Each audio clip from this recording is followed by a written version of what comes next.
In this video, we will be converting the family circle quilt from Spikes and Peaks into easy work using Accuquilt dies. Let's get busy. We are so excited to be back with you and love watching how many of you have been working on your other Peaks and Spikes quilts and your points and peaks and all those spiky blocks. We love those. And we did take a little bit of a break. We hope you missed us because it seemed like your life and our life was fairly complicated. So we are back at it now. And one of the things that I want to encourage you to do, if you enjoy the videos and you want us to keep doing them, please respond by clicking the like button, the subscribe button, and all those buttons, because that does allow us to continue to do this. And while we know some of you have invested in purchasing the book, many of you are watching just for curiosity or what we're doing. So by continuing to have you like or subscribe, that allows us to have the freedom to do some of this. So let's get busy taking a peek at how these blocks, that was funny, at how these blocks are going to break down. Okay, let's take a look now at the family circle quilt, which again is one of my favorites from the book. You'll notice there are two separate blocks. There is a block A and a block B.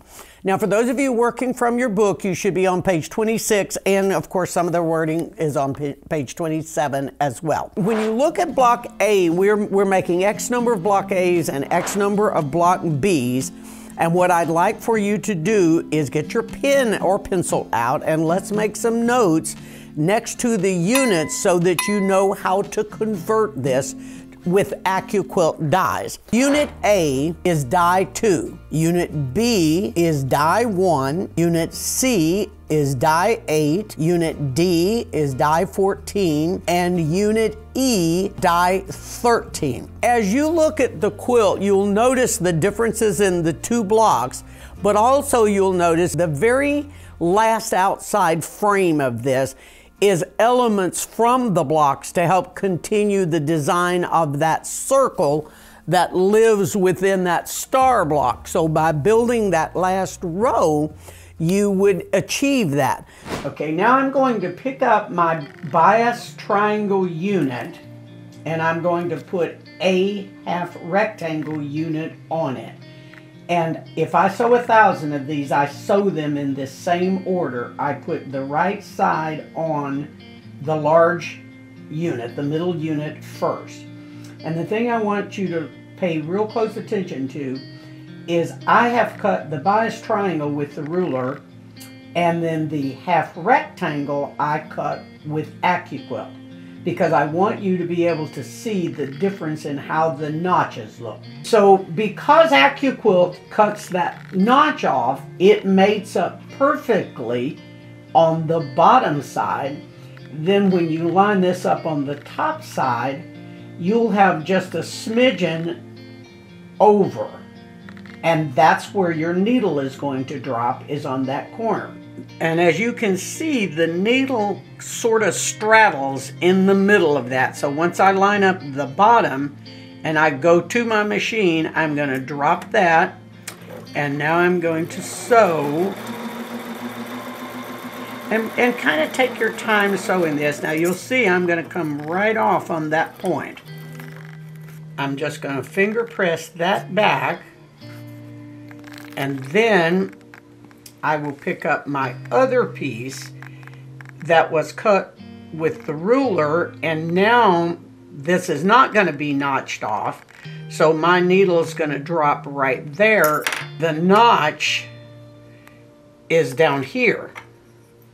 They're almost reverse in the way the notches are, but this valley is what's got to hit my needle when I go to the machine. So now I'm right at that valley, and I'm going to sew 1/4 inch, and then you can see when I come off this bottom with this notch, I'm going to try to sew real slow so you can see that I'm going to come off right at that point, right there. Now if you are higher or lower, you're going to lose that corner once you've sewn it. When I finger press this back, here, if very first thing I'm gonna, you know I like to get that cleaned up. So you can see now that I'm pretty clean here. What I like to do is clean these up. Now you can either take it off this way or just simply go up the side of your unit, and all I really do is just kind of stay parallel to the edge of my fabric. It's not important that I clean that little nub up there. So now I have my corners clean. I have made the main unit that lives in block A. If you're using Accuquilt, I would have used die 13 and die 14, and I need 4 of those to execute block A. And that takes care of that spiky unit.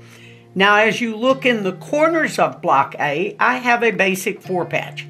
I have merely cut a 4-patch right there to just show you how I would make that unit. I used different colors, but obviously you're able to see that this is the lower left or the lower right corner, upper left corner. But let me bring your attention to one thing. This is a reverse of that one, and I do sew when I'm sewing this. I would sew, in this case, I need 8 light and dark sewn together. So I would sew all of those together. But when I assemble this one, that is what the left one looks like, but the right one looks like it's just the direct opposite. It looks like this, and I know that somebody's going to say, why does it matter? Well, I'll tell you why it matters. When you assemble a block, a quilt like this that has 2 different blocks in it to control the seam allowances, I want both this unit and this unit to have the joiner seam running east and west. If you sew them all that way and you get ready to put that one over here, you have to rotate it. Now it puts your seam running north and south, and you're going to get in trouble when you try to mate it up to block B. I sew all my pairs together, and then when I get ready to build it, I sew half of them one way and half of them the other way to guarantee that I have left my east-west seam in this entire block. But you can see that even though this is the left and right now that we're looking at, every one of my 4-patch seams are running east and west. I can't put one in there because then when I get ready to mate it up, right now all the darks are going in. If you aren't careful, you're going to end up sewing these, and there's somebody going, well, what does it matter? Well, sew it that way, and I will guarantee you that when you get ready to join it to its neighbor, you're going to have to rotate those seams, and it isn't the end of the world. It's just more work. And we just have a big center square. We've made block A. Now let's take a look at block B. The center is nothing but a 9-patch setup with small squares, large squares, and rectangles. So as you can see here, I have laid out the elements, the 9 elements. I would sew this row 1, row 2, and row 3. And I would make my center 9-patch units, whether they're scrappy or planned, in advance. Now I have organized this one unlike the original quilt, which is very scrappy. This one is a planned coloring. The only issue on this guy that we've not covered is this setting right here, these 4 angled units. Now, if you look at this in the last session, we made this spiky unit right here, which is just a light and a dark half rectangle, which is die 14. When you sew this pair, reverse the seam orientation. So like on one, I put the light to the dark. On the other one, I put the dark to the light. This is one that I highly encourage you to press that seam open, because if you take that open, you can really see where those little points come together, and that creates this outside unit like that. This isn't an issue for me that it has a seam here, because the seam is coming into a pure rectangle, so I'm not fighting any weight. By taking that open, I'm going to have a very clean seam when I join it. But if I could eliminate that, I'd want to. So in this case, if I use Accuquilt, I'm going to have a pair, a light and a dark and a light and a dark, and these are opposites. So you'll cut sets of these and sets of these that will yield this. So let me show you how to plan and cut this unit without a seam in the middle. If you look at your pattern in your book, this entire element on this size block, which is 9 inches, this part is 6. So from here to here is 6 inches. This would be adding another 3 inches, which is what yields me a 9-inch block. And that's what I'm going to get if I work with the 6-inch cube. You can work with any size cube you want. You'll just have to redo the math if you're going to do this cutting. So what I would be doing is I would still cut this with my Accuquilt, but to cut this, I'm going to take a rectangle, and that rectangle has to be the sum of this whole area. So if this is 3 and this is 3, I need to cut a rectangle that is 6.5. And that's exactly what I did. So I cut my rectangle 6.5. I folded it in half. So when I cut this in half, I have eliminated the seam that would have been in the block. So my ruler is going to be on the 3 1/4 line. I took a 6.5 and I folded it in half. I could have taken an 8.5 and folded it in half. I'd still be a 1/4 inch less when I lay my ruler down. And I'm going to cut this. Now when I make this unit, I do not ever take that corner off right here, because I think it's a little bit easier to sew it, and here's what it looks like. Now this is what's really interesting about why we need more than one technique. Because I've done this with the ruler, I actually would prefer to sew the Accuquilt cut number 14 because it doesn't take this corner off. I cut this one with the ruler and I took the corner off. And I'm going to sew this rather sloppily because I want you to see the difference between leaving this point intact, how much easier it is to sew. By not taking the point off that long half rectangle unit, I have a flat side, but the notch on the Accuquilt cut is just dandy there. And then on this other end, I have a flat. See how nice that sits right there, and I don't have to try to guess where those notches belong. I've got this one that I cut with the ruler, so you'll see that I've got to pay attention to the notch down here to know the orientation, which is why I don't like that corner cut off, but I can get this aligned so my flat top now is lining up with my point.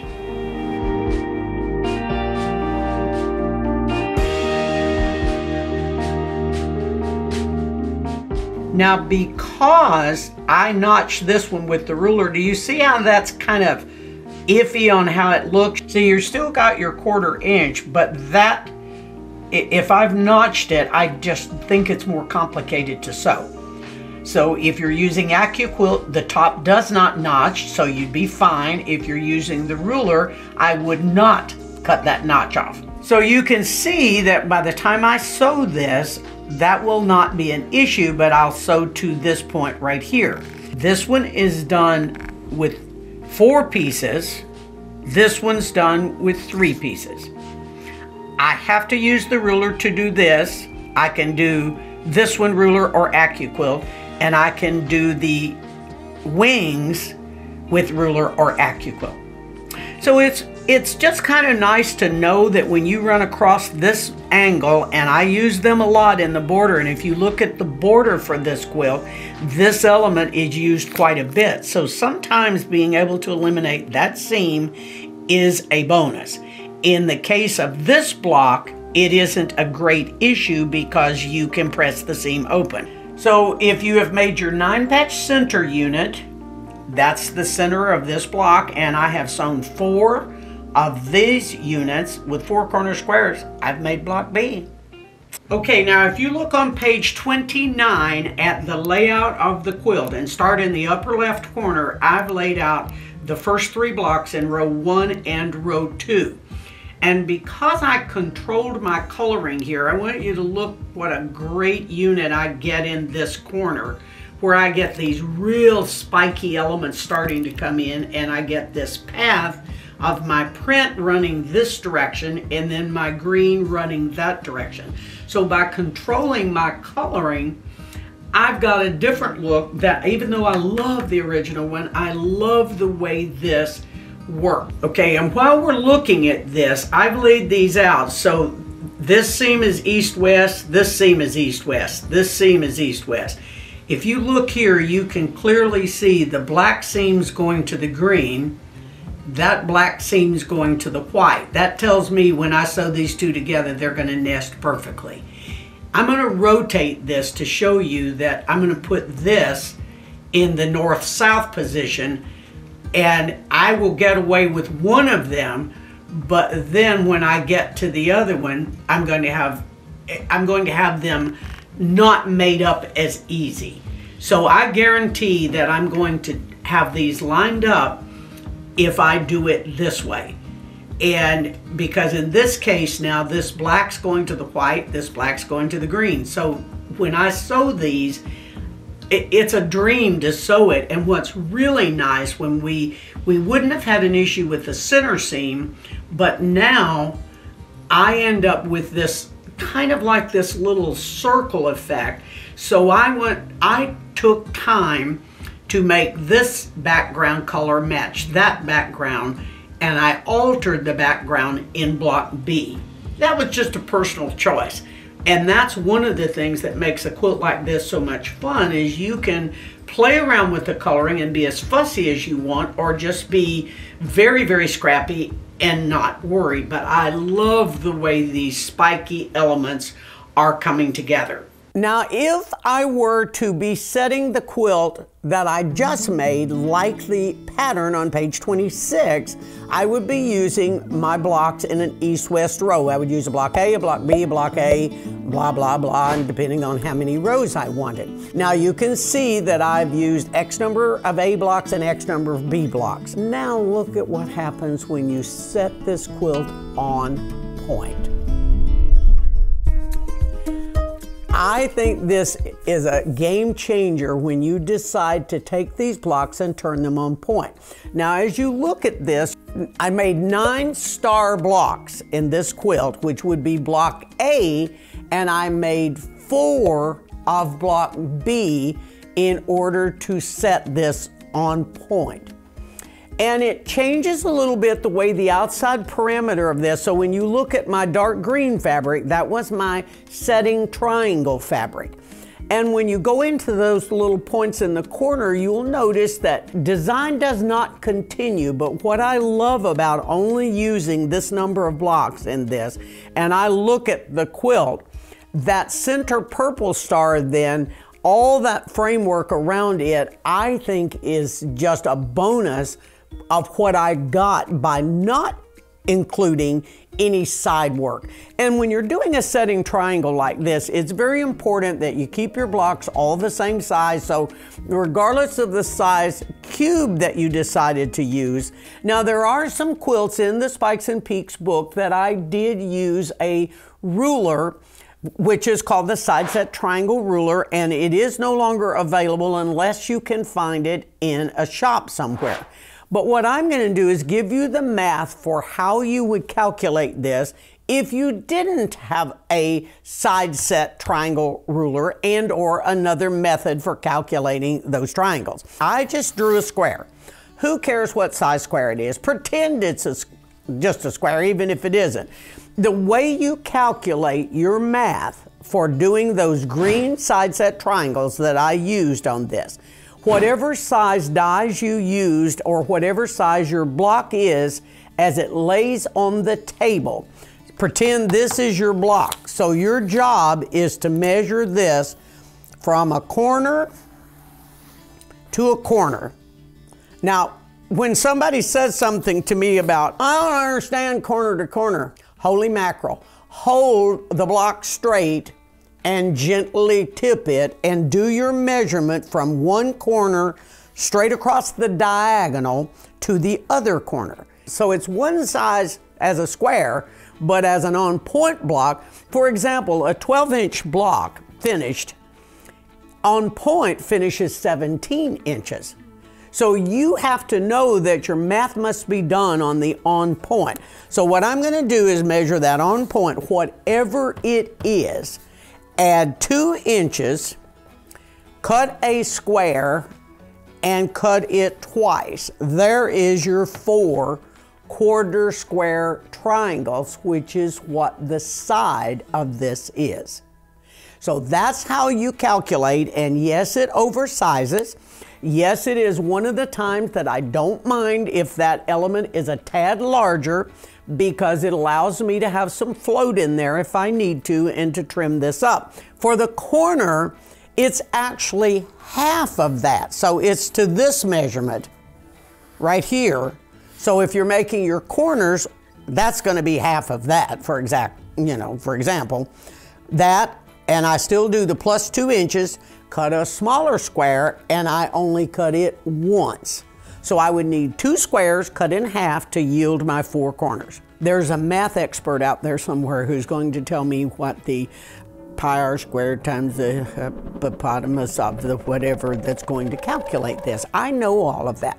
But all of that also ends up with elements that are point something something, and you still have to find that on a ruler. So you might just as well simplify your life, add 2 inches, cut it, and then once you've set your blocks, you will have to re-square that element and leave your 1/4 inch seam allowances to the outside. My good friend Mary Ellen Hopkins, you've heard me talk about her a lot. Mary Ellen used to like the idea that these had even up to 3 inches added to this, because it would float that background. And if that background was something like your side set element, was something that you thought was dramatic, you could easily let those blocks float in that, and they would just appear to be floating on that background. So it's not like we don't know how to calculate it. This just gives me more choices when I'm doing it. I did just add a skinny blue, and then I came back with a wider border for my second border. I could have easily pieced those elements, and this was working with my new fabric that's part of the Wilmington Essentials collection. We covered a lot of information in this, but we've missed being with you, so we thought we'd better cover a few extra little details. Thank you so much for watching us. We look forward to seeing you on the next video, and now you get busy cutting that family circle out. Have a great day. Bye-bye.